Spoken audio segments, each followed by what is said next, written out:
ලංකාවේ ජනතාව සුමන ආලෝක බණ්ඩාර අඳුරගෙන තියෙන්නේ නාට්‍යකරුවෙක් විදියට.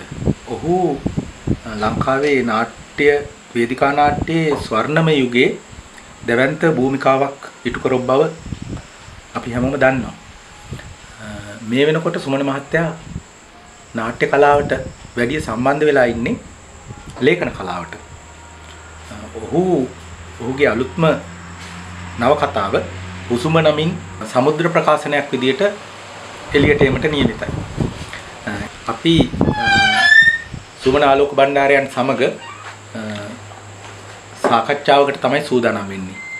අපි මුලින්ම එතුමාගෙන් දැනගමු කොහොමද එතුමාගේ කලා ජීවිතේ පටන් ගන්නෙ කියලා. ඒ කියන්නේ පාසල් අවදියේ ඉඳන්ම මතකයේ අවදි කළොත්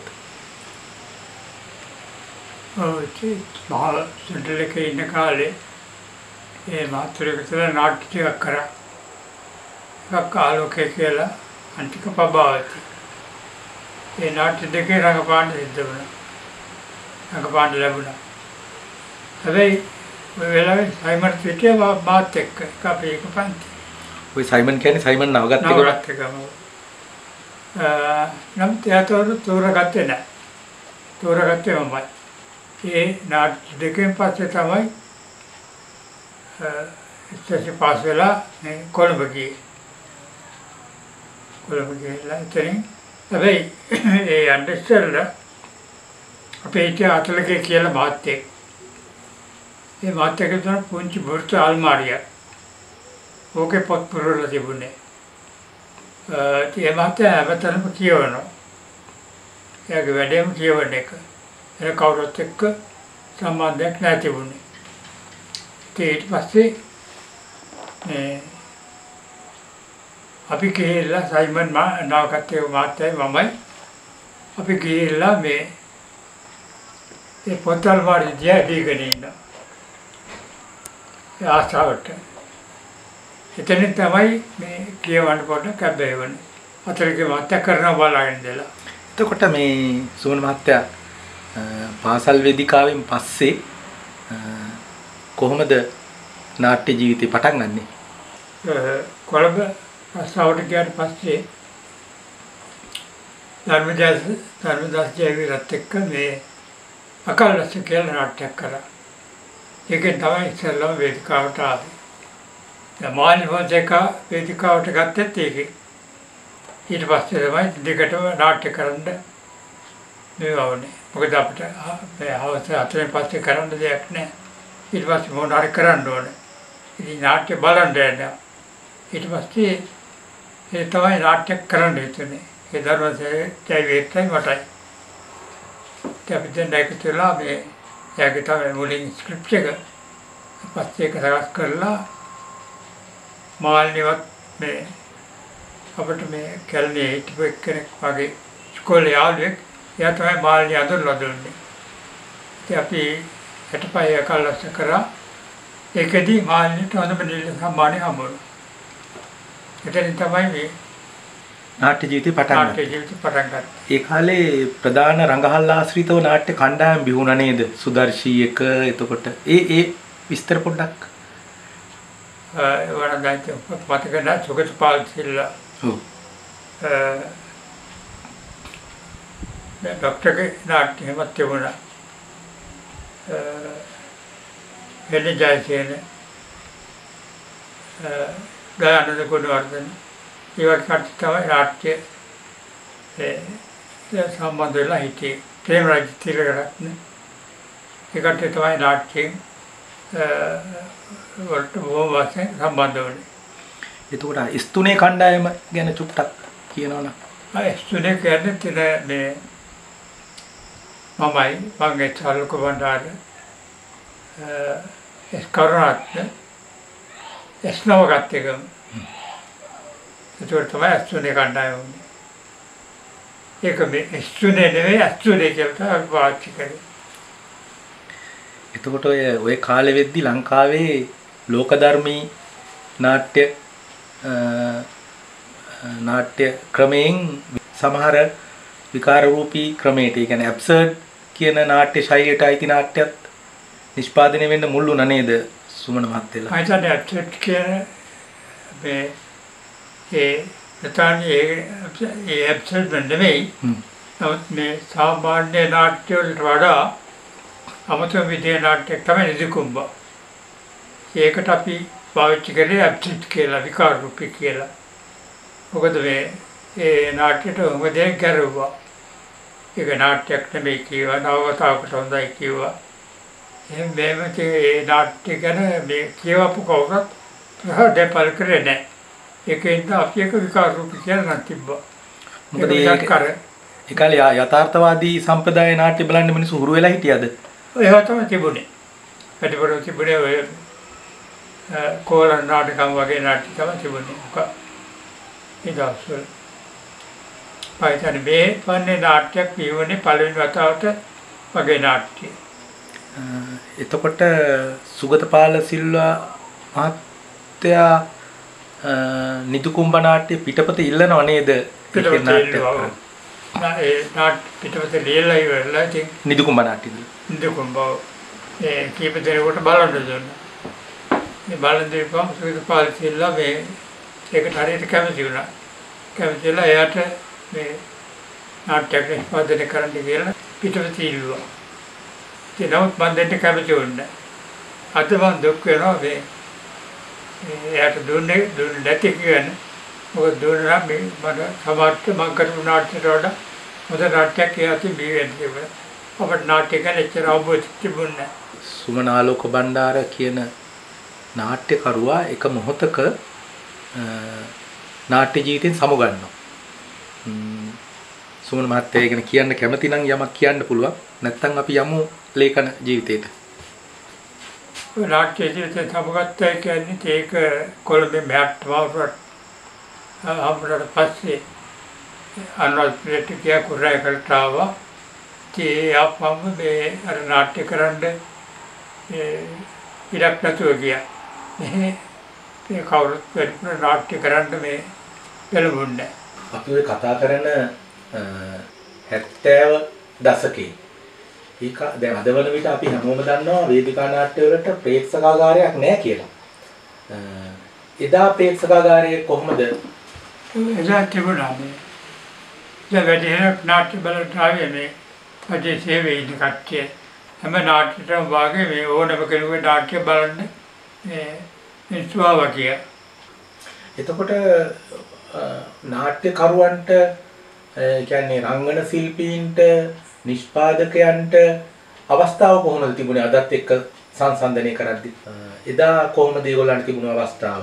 කියන්නේ අගනුවර මේ කේන්ද්‍රීය කරගෙනද නාට්‍ය ගොඩ නැගුණේ නැත්නම් ලංකාවේ පිට පළාත්වලට?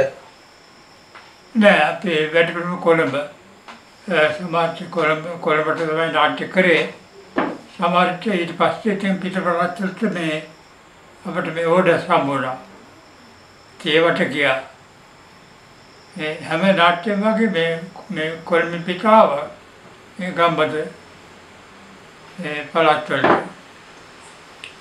ඒක නිසා මාර නාට්‍ය තියෙනවා. මේ 50 වතාව 60 වතාව පෙන්නනවා.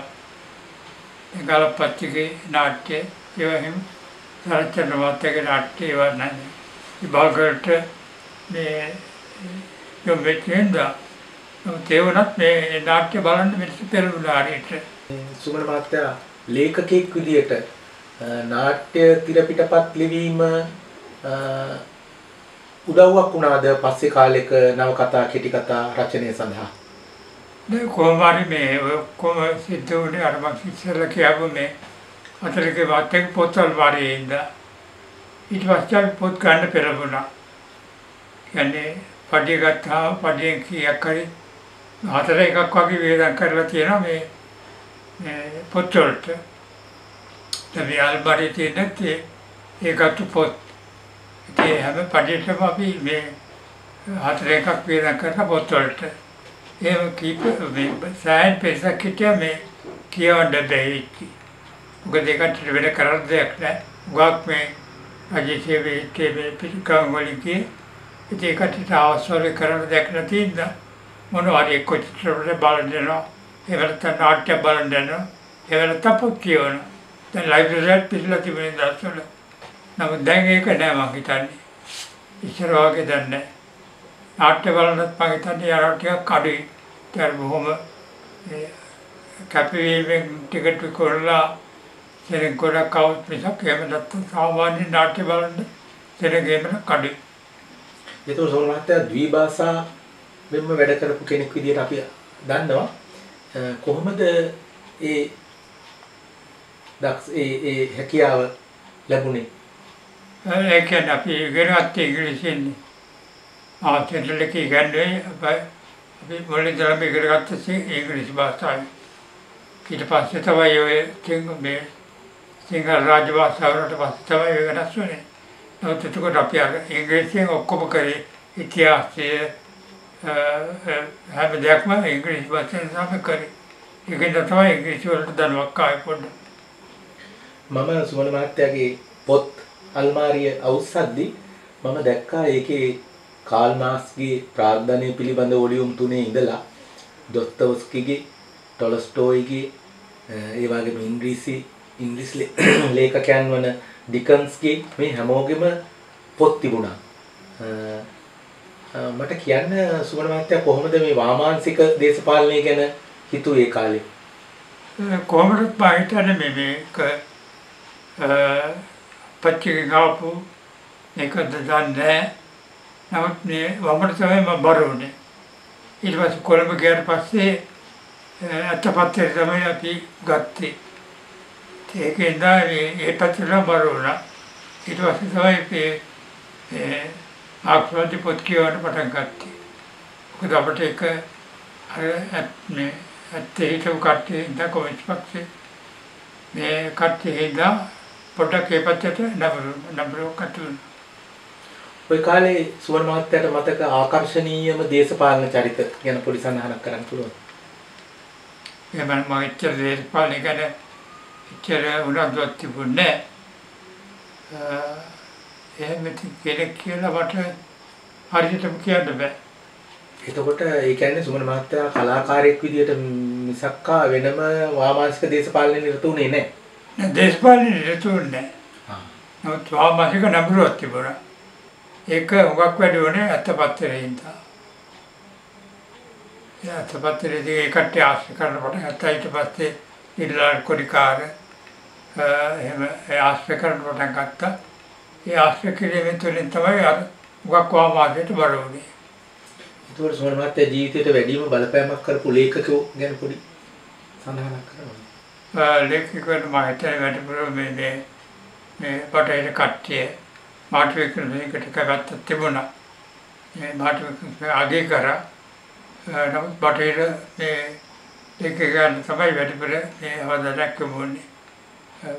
මේ විශේෂයෙන්ම රෂියන් ඒ කතාවට තමයි වැඩිපුර කවත්තක් තිබුණේ. ඒ හුඟක් තියෙන්නේ මම ළඟ ඒ රෂියන් පොත් තමයි තියෙන්නේ. එතකොට ඉංග්‍රීසි ලේඛකයන් වන චාල්ස් ඩිකන්ස්ගේ කෘති බලපෑම. චාල්ස් ඩිකන්ස්ගේ බලපෑම චාල්ස් ඩිකන්ස් තමයි අපිට මේ විභාගයට නියම වෙලා තිබුණු පොත ටේලර් ක්ලෝසිටි. ඉතින් ඒකේ තමයි චාල්ස් ඩිකන්ස්ගේ මේ බලපෑම ආවේ. නමුත් ඒකේ ලස්සනම දේ තමයි ඒ ටේලර් ක්ලෝසිටි එකේ තියෙන මේ කාව්‍යමය භාෂාව. ඒකට අපි උගක් මේ ආස කරා. ඒක අනිත් එක අපිට මේ ටීවී සරණක් කියලා මාත් එක්ක මේ ඉංග්‍රීසි ගැන්වේ. ඒ හරියට කවියක් කියවන්න වගේ තමයි මේ අපිට මේ ඒක කියලා දුන්නේ. ඒකෙන් තමයි වැඩිවලම අපි ඒ පැත්තට නඹරුණා. එතකොට සුමන මහත්තයාට හිතුණද ලේඛකෙක් වෙන හීනයක් තිබුණාද එහෙම කවදා හරි කීපේ? නෑ එහෙම තිබුණේ නෑ. කොළඹ ගියාට පස්සේ තමයි මේ ලේඛකෝ ආශ්‍රය කරන්න පටන් ගත්තට පස්සේ ඒ කට්ටියක නොයෙක් කරන මේ වැඩ කටයුතු වලට සහභාගී වෙන්න පස්සේ තමයි මේ ලේඛන කලාවට බැහැ. සුමන ආලෝක බණ්ඩාර කියන නාට්‍යකරුවා ලංකාවේ රසිකයාට පසු කාලීනව හම්බ වෙන්නේ තීරුලිපි රචකයෙක් විදියට. එතුමාගේ සුමන මතක කියන තීරුලිපිය බොහෝ දෙනාගේ සිත් ඇදගත් බව රහසක් නෙමෙයි. සුමන මහත්තයා කොහොමද මේ සුමන මතක තීරු ලිපි පෙළ ලියන්න පටන් ගන්නෙ? ඒක මේ රාවෙන් යෝජනාවක් ආවා මම හිතන්නේ ඉස්ට්‍රයි වන්නේ පොත් කියලා මොනවාරි දැරගෙන මේ තීරු පිටියක් ලියන්න කියලා මේ රාවෙන් ඉල්ලීමක් කරා. ඒ තීරු මේක තමයි මේ අවුරුද්දක් විතර කරා ඒක. ඒක තමයි සුබරවත කියලා මේ පොතක් ගෑවේ. ඒක මේකේ තියෙන්නේ සුබරවත කියලා තමයි මේ පත්‍ර. ඒ ලිපි පෙළේ සමාජ ආර්ථික දේශපාලනික විවරණයකුත් සමග සුමන මහත්තයාගේ ජීවිත කතාවක් එළියට එනවා නේද? ජීවිත කතාව පොඩ්ඩක් තියෙනවා. නමුත් වැඩිපුරම මේ උගක් කියන්නේ අපි අර මේ ලබපු අත්දැකීම් දැනුම ඒවා මේවා තමයි මේ උගක් වැඩිපුරම සුමනවත් තියෙන්නේ. ඒක මේ ඒ කාලේ හිටපු නාට්‍යකාරයන්ගේ මේ වෙන සාහිත්‍යකාරයන්ගේ කට්ටිය ડોક્ટર සරච්චන් නාට්‍යයේ ඒවා මේවා එකතු වෙලා තමයි මේ සුමනවතක ලියන්න පෙළඹුණේ. ඒක හැබැයි රාවෙන් කරපු ඉල්ලීම තමයි ප්‍රධාන හේතුව. ඒක පොතක් වෙන්නේ කොහොමද? ඊට පස්සේ ඒක මට හිතුණා මේ කීපදෙනෙක් කිව්වා ඒක පොතක් කරන්න කියලා. ඒකෙන් තමයි පොතක් වශයෙන් මේවා කරේ. සුමන මතක දිගේ ලේඛන කලාවට පිවිසෙන සුමනාලෝක බණ්ඩාර ඊගාවට කෙටි කතා පොතක් ලියනවා. ඒ පිළිබඳ මතකයේ අවදි කළොත්. කෙටි කතා පොත මම හිතන්නේ රාජකාර්ය ගියාට පස්සේ රස්සාවට ගියාට පස්සේ මේ ඉඳගෙන ඔය සාමාන්‍යව නිකන් ලියලා තිබ්බේ. පස්සේ ඔක බලපු කීපදෙනෙක් කිව්වා ඉතින් මේක පොතක් වශයෙන් කරන්න කියලා.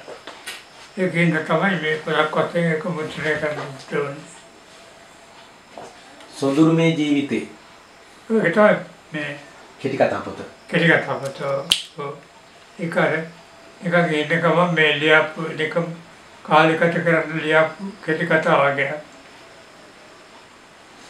ඊට පස්සේ පෑලවිය කියන නව කතාව. ඔව් ඒකෙන් මේ කට්ටිය අගය කරන්න පටන් ගත්තට පස්සේ ටිකක් ලියන්න හිතුණා. එහෙම එනකොට පෑලවිය පොඩක් මේ ඔලුවට ආවා. ඒක තමයි මේ පොතක් වශයෙන් ලියන්න සිද්ධ වුණේ. ඒකත් මම කරේ මුලදී ටිකක් පටන් අරගෙන ඊට පස්සේ නතර කරලා තිබුණා. ඒ නතර කරලා තිබිලා තමයි ඊගවට මේ සම්පූර්ණ කරේ අවුරුද්දකට දෙකකට පස්සේ. ඊට පස්සේ පෑලවිය ලියලා විරාමයකට පස්සේ තමයි මේ අලුත් නව කතාව පුසුඹ මේ අතිකාගාරයට ඉදිරිපත් වෙන්නේ. පුසුඹ නව කතාවේ තේමාව සමාජ වටපිටාව ගැන කතා කරොත්. ඒකත් තියෙන ගමයි. මොකද මට කැපසිටි ගමට බොහොම අත්දැකීම් තියෙන ගමේ. ඒක පොඩි කාලේ මේ ඇත්තටි පොඩි ආදරේ හැඟීමකුත් තියෙනවා. නමුත් ඒක හැබැයි ඒ කාලේ ඉඳලම ආදරේ කරනවා කියන්නේ මේ අත්පත් කරගන්නවා කියන හැඟීම මට කවදාකවත් තිබුණේ නැහැ. ඒකෙන්ද එදා ආදරේ කට්ටියට අදත් ආදරේ. ඒ විදිහටම ආදරේ ඒක වෙනස් වෙන්නේ නැහැ. ඉතින් මේවා කටි කරලා තමයි මේ පොට්ටික ලියවෙන්නේ ඔක්කොම. කමේ ජීවිතෙත් එක්ක තවම ජීවිතේ ගැන තියෙන සුමනවතකේ වගේ මේ මතක සටහන් වල විතරයි. අනිත් ඒවා ඔක්කොම ගම්බද කමේ පරිසරයේ මිනිස්සු අරකබාන ගහකොළ ඒවා ගැන තමයි මොකක්ද තියෙන්නේ. ඒක මේ අපේ ගමට මම හරි ආදරේ. ඒ ආදරේ තමයි මේ පොතට පරිවර්තන වෙලා ආවේ. සුමන මතකයේදී අපිට හම්බ වෙනවා ගුහාව කියලා ස්ථානයක්. ඒක තමයි සුමනාලෝක බණ්ඩාර කියන නාට්‍ය කරුවගේ නාට්‍යවල තිබිරිගේ වෙන්නේ. දැන් තේරීමක් ලැබුණොත් ආයේ ගුහාවට යන්න කැමතිද නැත්නම් ගමට එන්න කැමතිද? අතන හොඳයි හැබැයි එතන මොකක් අත්දැකීම් තියෙනවා. ඒ ගුහාවට එහා පැත්තේ තියෙන්නේ මේ විහාර මහදේව උද්‍යානය. මෙහා පැත්තේ පන්සල උඩුපිටිය ගංගාරාම. ඉතින් ඒවා මේවත් එක්ක ආපුවම ඒ ජීවිතය හරි සුන්දරයි. ඊගාවට මහජන පුස්තකාලේ හයිඩ් පාක් එක ඒකේ දේශපාලන රාශිය ඒ ඔක්කොම ළඟපාත තියෙන්නේ. ඉස්සරහ චිත්‍රපටි ශාලාවක් තියෙනවා. ඒකෙන්ද පාඩුවක් නම් මේක කිසි දෙයක් නෑ කම්මැලිකමක් කියවන වෙලාවට අරනකොට අනෙක් වෙලාවට ඔය තත්ත්වයක් වලට ගිහින් තියෙන සිද්ධීම් බලාගෙන එනවා. සුගතපාල සිල්වා කියන්නේ එයා සෑහෙන කාලයක් එංගලන්තේ ඉඳලා ඇවිල්ලා හොඳට සිංහල කතා කරන මිනිස්සෙක්. අපි සමහර අයට සුමානක් එංගලන්තේ ගිය ඒකට මේ සිංහල අමතක වෙනවා.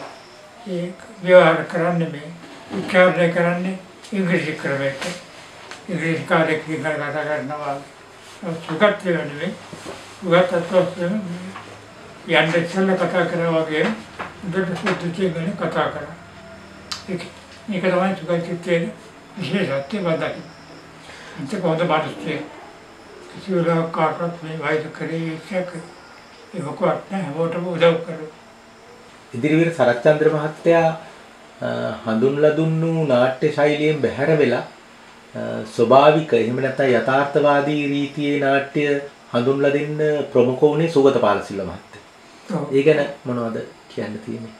ඒ වෙලට මට විශේෂයක් කියන්න දෙයක් නෑ. එයා තමයි මේ ප්‍රත්‍යක්ෂ අර තිබුණ නාට්‍ය කලාවේ සම්පූර්ණ වෙනසක් කරේ සුගතව.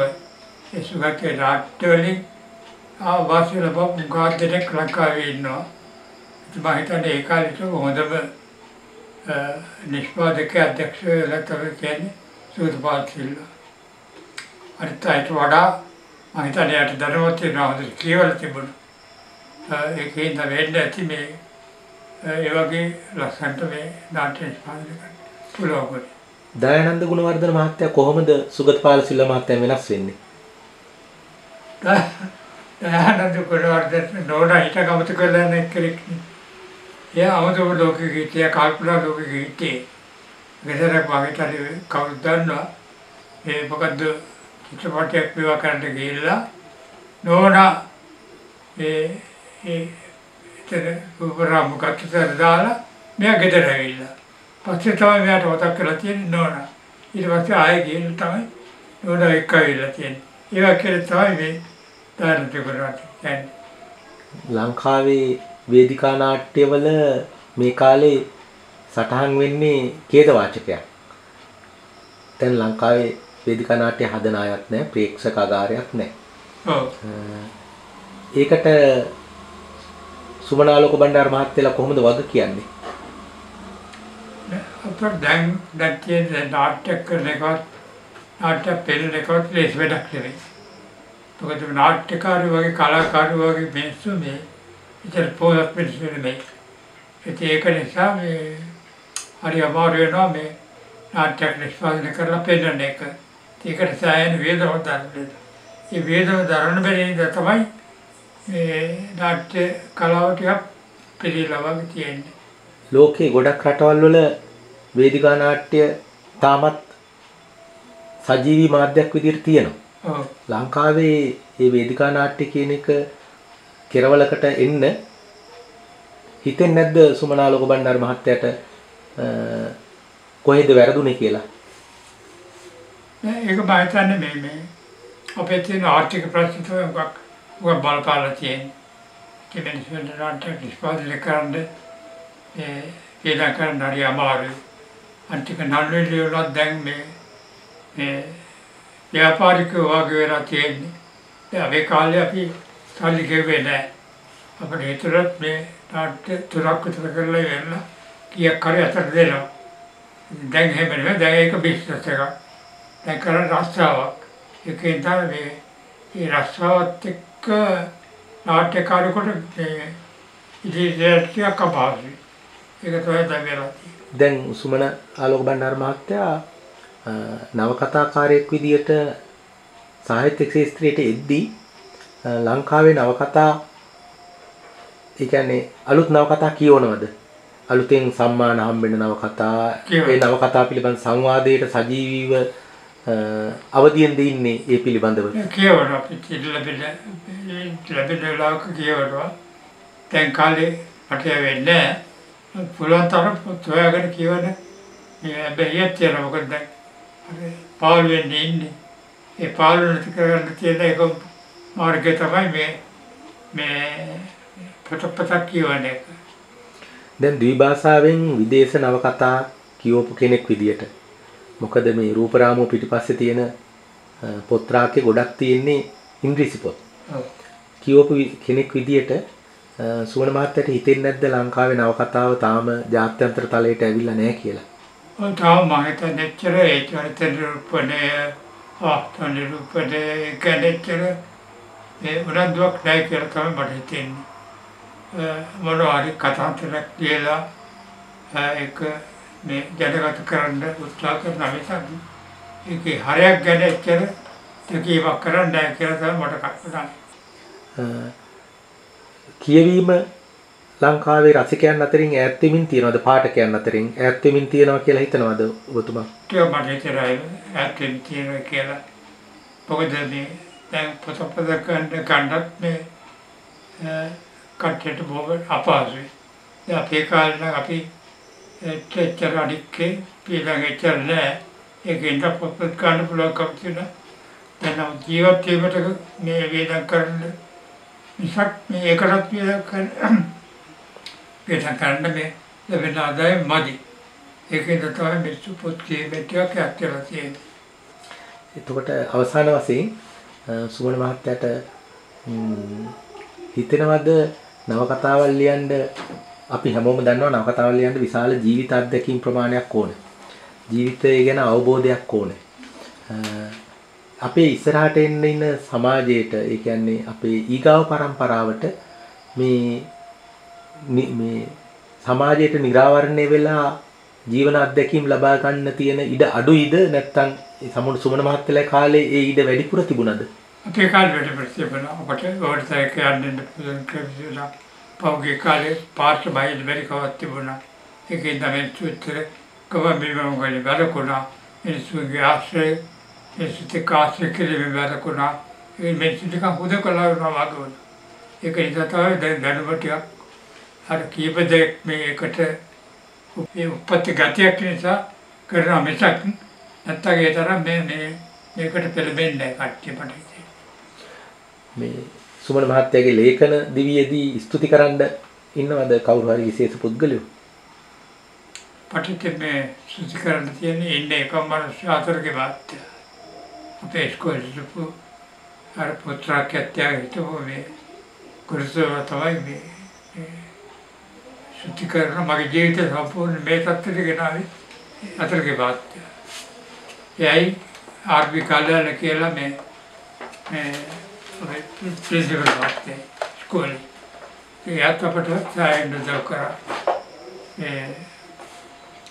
अर्थ क्या भारी पुद वादकी वक्त पे क्या ली पुद में हिकमी वक्त मिल के ले अपने सियाल में ये नगे था उनका सूरत में बेवाने साथ साहित्य अपनी वेटपुर फिल्म में भी सोचा किया बात थे यार तो आप साहित्य करे त्या तभी ये चले රසයේ දේවාරම ගැන අපිට කියලා දුන්නා.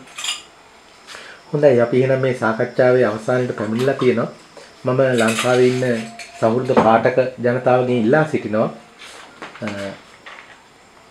ඔබ සුමන මතක එතනින් එහාට ගිහිල්ලා පැටිකිරියේ පෑලවිය සහ එතුමගේ නවතම කෘතිය වන කුසුඹ නවකතාව කියෝලා ඔබේ ජීවිතයට යම්කිසි ආලෝකයක් එකතු කරගන්න විදියට